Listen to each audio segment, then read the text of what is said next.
remember Udayanti. Udayanti, basically, she's a born leader. Nitala families, Bushi families గురించి విన్నాము. వారు కొన్ని జనరేషన్స్గా రాజమండ్రిలో వారు ఆంధ్ర ఇవాంజలికల్ క్రిస్టియన్ చర్చ్ ఏఈఎల్సిలో ఒక ప్రముఖ పాత్రను వహించినటువంటి కుటుంబాలు. ఆంటీ బాండ్ లీడర్ అని ఎందుకన్నానంటే తను స్కూల్ డేస్ నుంచి కూడా ఆ స్కూల్ ఎస్పీఎల్గా పనిచేశారు, చాలా లీడర్షిప్ పొజిషన్స్లో కూడా పనిచేశారు. ఒకనొక సందర్భంలో అదే విషయాన్ని ఆంటీ నాతోటి మా ఇద్దరికి కూడా సిమిలర్ యాక్టివిటీస్ లీడర్షిప్ స్కిల్స్ గురించి ఒక సందర్భంలో షేర్ చేసుకోవడం జరిగింది. సో తను ఒక ప్రొఫెషనల్గా లెక్చరర్గా ఉన్నారు. మా పెటర్నల్ లాంట్ పిల్లి ఇందిరా ప్రియదర్శిని గారు, అదర్ సవాల్ మామ్ జయకుమారి ఆంటీ, వీరందరూ కూడా గుంటూరు ఉమెన్స్ కాలేజీలో లెక్చరర్గా పనిచేయటం జరిగింది. యూఈసిఎఫ్లో నేను ఫస్ట్ టైం వచ్చినప్పుడు నేను మాట్లాడింది కూడా ఉదయాంటితోటే. తర్వాత ఒక బైబిల్ స్టడీ కోఆర్డినేటర్గా ఆంటీ ఎబ్నేజర్ గారి ఇంట్లో బైబిల్ స్టడీ తీసుకునే సందర్భంలో ఆ రోజు బుక్ ఆఫ్ ఎజ్రా మీద స్టడీ జరిగింది. ఫస్ట్ టైం నేను వారి ఇంట్లో ఎబ్నేజర్ గారి ఇంట్లో ఆ బైబిల్ స్టడీకి అటెండ్ అయ్యాను. అది నేను పెళ్ళి కాకముందు. పెళ్ళైన తర్వాత ప్రీతిని నన్ను ఆంటీ చాలా సందర్భాల్లో కంపల్సరీ మీరు యాక్టివ్ రోల్ తీసుకొని బైబిల్ స్టడీ చేయాలని చెప్పినప్పుడు బుక్ ఆఫ్ ఐజియా మీద నేను, సైమన్ గారు, ఎబ్నేజర్ గారు మీ ముగ్గురం కూడా కొన్ని ఫస్ట్ చాప్టర్స్ని మేము షేర్ చేసుకొని ఫస్ట్ టైం అజయ్ దామర్పు వాళ్ళ ఇంట్లో బైబిల్ స్టడీ తీసుకోవడం జరిగింది. తర్వాత ప్రీతిని నన్ను చాలాసార్లు ఎంకరేజ్ చేయడం జరిగింది.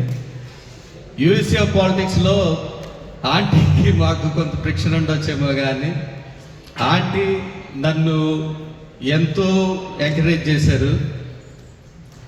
ఏ రోజున కూడా ఆ past what ever it happened in the past during election టైమ్స్లో, కాకపోతే యూఈసిఎఫ్లో నేను ఆంటీకి ఇచ్చినంత రెస్పెక్ట్ ఎప్పుడు కూడా ఎవరికి ఇవ్వలేకపోయాను. ఎందుకంటే ఐ రియల్లీ అడ్మైర్ హర్.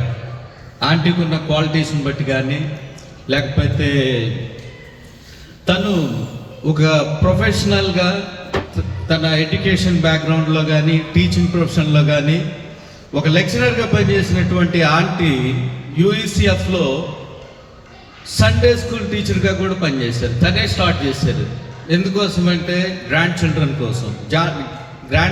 కోసమే తను ఒక ప్రొఫెసర్ లెవెల్ నుంచి కూడా మళ్ళీ చిన్న స్టేజ్లోకి వచ్చారు. చాలాసార్లు ఆంటీ ఎంతోమందిని కూడా ఎంకరేజ్ చేశారు. ఈ రోజున భౌతికంగా మనం మిస్ అవ్వచ్చేమో కానీ ఆంటీని, because she is a great prayer warrior, ఎంతోమందిని ఎంకరేజ్ చేశారు. సో ఆంటీని మర్చిపోవటం కూడా కష్టంగానే ఉంటుంది. నేను లాస్ట్ టైం కూడా few Sundays ago I told in public, USA form అయినప్పుడు మరి దానికి జస్ట్ లీడర్షిప్ అనేది పనికిరాదు, దానికి బ్యాక్ బోన్ ఏంది అని అంటే prayer support. Aunty was one of them. She is a great prayer warrior. ఆ రోజునే కాదు, తను చివరి దినాల్లో క్యాన్సర్ తోటి బాధపడినప్పటికీ కూడా తనకున్నట్టు విల్ పవర్ తోటి డాక్టర్ బియులా గూడూరి చెప్పింది ఏంటంటే Phani she cannot survive long అని చెప్పినప్పుడు ఆంటీ సర్వైవల్ చాలా తక్కువ అని అనుకున్నాం ఆ టైంలో. బట్ ఒకరోజు అయితే 100% రెమిషన్ వచ్చిందని కూడా నాకు టెక్స్ట్ పంపించారు ఆంటీ. నాకు అది వాయిస్ తోటి తను నాకు టెక్స్ట్ పంపించారు, అది నా దగ్గర ఉంది. So but I don't know how God plans, but she did not die of cancer. తను ప్రిపేర్ అయ్యి దేవుని దగ్గరికి షీ చోస్ హర్ డే. ఆ విధంగా ప్రభు సన్నిధికి ఆంటీ వెళ్ళారు కాబట్టి aunty she is a great intercessor. So తను మన కోసం కూడా పైనుండి ప్రార్థిస్తూ ఉన్నారు. ఇంటర్సెసర్గా తను మన ప్రతి పనిలో కూడా ఒక బ్లెస్సింగ్ ఉండాలని కోరుకునే వ్యక్తి కాబట్టి అటువంటి ఆంటీ యొక్క బ్లెస్సింగ్స్ మన దేవాది దేవునితో పాటు మనందరికీ ఎల్లప్పుడూ కూడా ఉంటాయని విశ్వసిస్తున్నాను. Thank you.